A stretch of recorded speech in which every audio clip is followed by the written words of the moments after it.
Hi everyone, welcome back to my spoken English class. അപ്പോൾ നമ്മുടെ grammar ക്ലാസ്സിൻ്റെ next ക്ലാസ്സിലേക്ക് എല്ലാവർക്കും സ്വാഗതം. ഇന്ന് നമ്മൾ ഡിസ്കസ് ചെയ്യാൻ പോകുന്ന വെർബ് എന്ന് പറയുന്നത് ടേക്ക് ആണ്. നമ്മൾ പഠിച്ചുകൊണ്ടിരിക്കുന്നത് എന്താണ്, വെർബിൻ്റെ എല്ലാ ഫോംസുകളുമാണ് അല്ലേ. അപ്പോൾ മുമ്പത്തെ വീഡിയോസ് ഒക്കെ ഒന്ന് കണ്ടു നോക്കുക കേട്ടോ.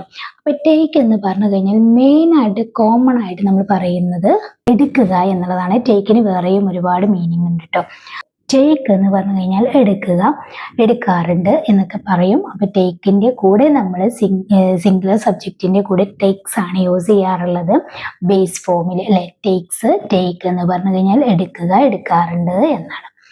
എന്നാല് ടേക്കിന്റെ V2 എന്ന് പറയുന്നത് ടുക്കാണ് അല്ലെ. എടുത്തു, ഞാൻ എടുത്തു, ഐ ടുക്ക്, ഞാൻ അതെടുത്തു, ഐ ടുക്ക് ഇറ്റ് എന്നൊക്കെ പറയും. അപ്പൊ ടേക്കിന്റെ V2 എന്താണ്, രണ്ടാമത്തെ ഫോം ടുക്കാണ്.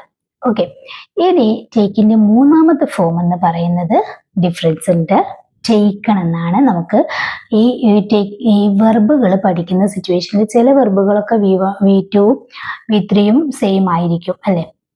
പക്ഷെ ചില വെർബുകൾ ഡിഫറൻസ് ആയിരിക്കും. അതുകൊണ്ടാണ് ഇത് മസ്റ്റ് ആയിട്ടും പഠിക്കണം എന്ന് പറയുന്നത്.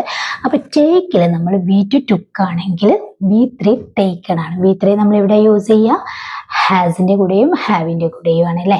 അപ്പോൾ ഹാസ് ടേക്കൺ, ഹാവ് ടേക്കൺ, എടുത്തിട്ടുണ്ട്. ഓക്കെ, ഇനി നമ്മൾ ടേക്കിന്റെ ING ഫോം ആണ് പറയുന്നത്. Is taking, are taking, am taking, എടുക്കുകയാണ്. അതുപോലെ തന്നെയാണ് വാസും വേറും യൂസ് ചെയ്യുന്ന സിറ്റുവേഷനിൽ വാസ് ടേക്കിംഗ്, എടുക്കുകയായിരുന്നു, കഴിഞ്ഞു പോയ കാര്യം. വർ ടേക്കിംഗ്, എടുക്കുകയായിരുന്നു, പ്ലൂറൽ സബ്ജക്റ്റിന്റെ കൂടെ യൂസ് ചെയ്യും അല്ലെ.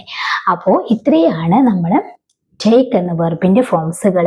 കണ്ടിട്ട് നിങ്ങൾ ഇതുപോലെ സെന്റൻസുകൾ ഉണ്ടാക്കാനായിട്ട് ശ്രമിച്ചു നോക്കുക കേട്ടോ. ഞാൻ ഷോർട്സ് ആയിട്ട് സെന്റൻസ് വിടും, അപ്പൊ അതും കൂടി നിങ്ങളൊന്ന് വാച്ച് ചെയ്യുക. ഓക്കെ, അപ്പൊ ഈ വീഡിയോ നിങ്ങൾക്ക് യൂസ്ഫുൾ ആണെങ്കിൽ ലൈക്ക് ചെയ്യുക, ഷെയർ ചെയ്യുക. അതുപോലെ ഒരുപാട് വെർബുകൾ നമ്മൾ ഡിസ്കസ് ചെയ്തിട്ടുണ്ട്, മുമ്പത്തെ വീഡിയോസ് ഒന്ന് കാണുക.